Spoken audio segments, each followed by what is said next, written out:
Welcome back to another Tech Junkie video. Today we're going to be talking about the first model year depreciation on my daily driver. My daily driver is a 2020 Ram 1500 Bighorn. I love this truck. I bought it about 6 months ago. Anytime you buy a brand new truck right off the lot, you're going to experience depreciation. There are things that you're going to pay for that truck that aren't going to add to that truck's value.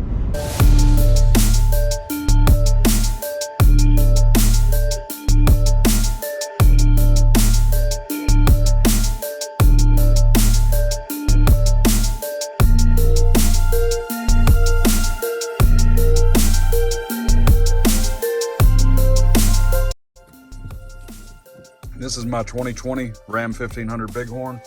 Push to start. Love this truck. There's the deciding factor for me when I bought this truck. I love the screen. This is exactly why I purchased this truck. I had a black one picked out, had the paperwork signed and the contract signed. The black one was taking a long time to come in. This one came in first and it has the exact same spec as the truck that I picked. But instead of the 8.5-inch screen that was going to be in the black one, this one has the big 12-inch screen. I love this truck. It has a couple of features that I wish that it had, but nothing that I can't live without.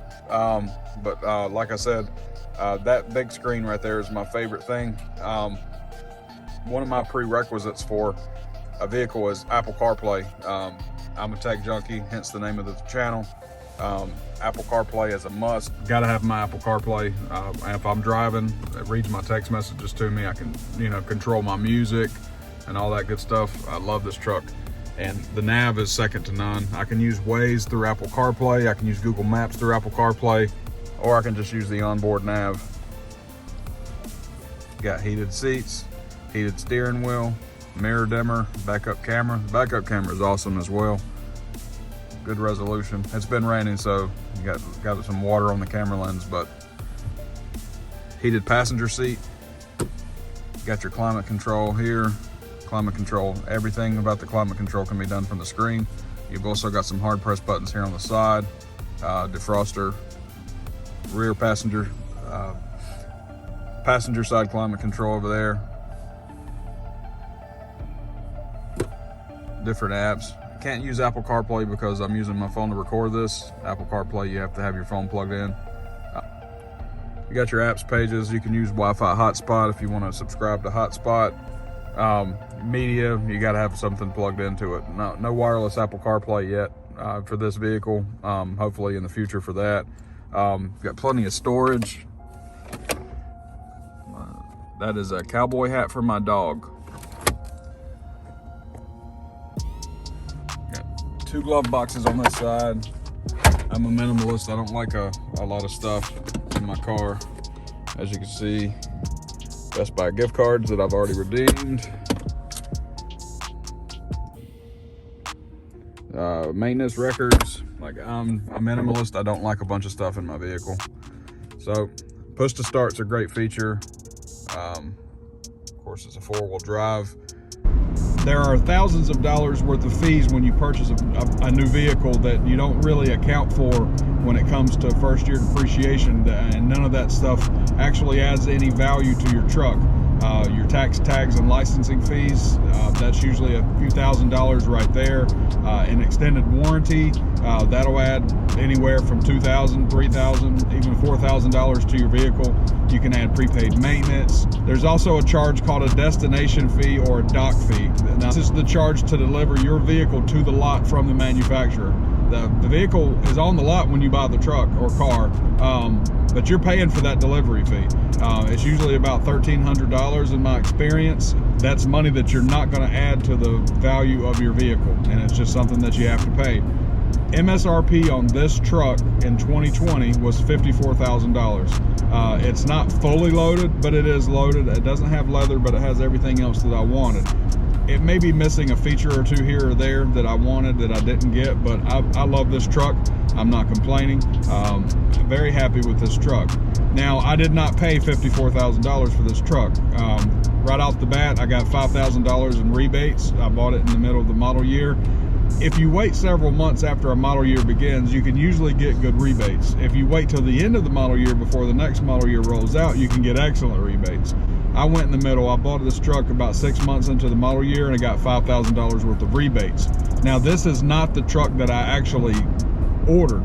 I ordered a black Bighorn night edition, and a little impatient. After 3 weeks of waiting, I went back to the dealer after I saw that they had gotten some other Bighorns on the lot, and I actually spotted one in silver that had the 12-inch nav screen. Now, I wanted that nav screen since I saw the first commercial for it. That's a big selling point for me. Black is my favorite color. I like black vehicles. Most of the vehicles I've ever owned have been black. And I wanted that black Bighorn, but it had the 8.4-inch Uconnect screen, and I wanted the 12-inch Uconnect screen, and I like silver just as well. So we went ahead and changed my order over, and I took home the silver one off the lot. Now, it was $1,000 more than what I had originally paid for the black one, but I'm happy with it. So on the day that it's time for me to go to the dealer to do the paperwork to change my order over from the black Bighorn to the silver Bighorn, I'm on the website, and it had been discounted an additional $4,000, which brings the price of the vehicle to $45,000. I had been shopping around with a competing dealer in a neighboring city about 100 miles away, and my local dealer agreed to price match. So I was able to get this vehicle for $44,000. That's $10,000 off of the original MSRP. I was extremely happy with that. I got the features that I wanted, was able to drive the vehicle home that afternoon. Now, the kicker to this story, and the reason I told this story, there was a glitch on the website, and I was going to get a rebate that I wasn't supposed to get. They were going to honor the price match, they were going to honor the rebate, and I was happy. $44,000 for a $54,000 truck. So I paid $44,000 for this truck. They did all the paperwork. I signed the paperwork, took the truck home. Now, we're talking in this video about depreciation. So at $44,000, how much did my vehicle depreciate over 6 months? Of course, you're going to lose the few $1,000s right off the bat for driving it off the lot. It's now a used vehicle, not a new vehicle. You're also going to lose the tax, and title if you don't put money down. So we're just going to talk about from $44,000, what is my vehicle worth today, 6 months later? To get an accurate portrayal of depreciation in the first model year, you need several appraisals. You don't want to take the first appraisal that you get. So we went to kellybluebook.com, which is my go-to for trade value, and we did a search. According to kellybluebook.com, this vehicle was worth just north of $40,000, somewhere between $40,000 and $41,000. Now, I can't complain about that. I'm pretty happy with that price, but there's a catch. My local Dodge dealer that sold me the vehicle valued it at $39,000. Okay, at $39,000, that's still not a bad depreciation. If I paid $44,000 and now it's $39,000 6 months later, $5,000 is not a bad loss to take on depreciation. I've seen far worse. I referenced a Dodge Dart Limited that I bought in 2013 in the previous video. I referenced a 2013 Dodge Dart Limited in a previous video. I paid $28,000 for that vehicle the year that it came out. Sales were poor for Dodge for that particular line, the Dodge Dart line, and they changed the starting price for those vehicles in year 2. The starting price for a Limited in year 2 was $22,000.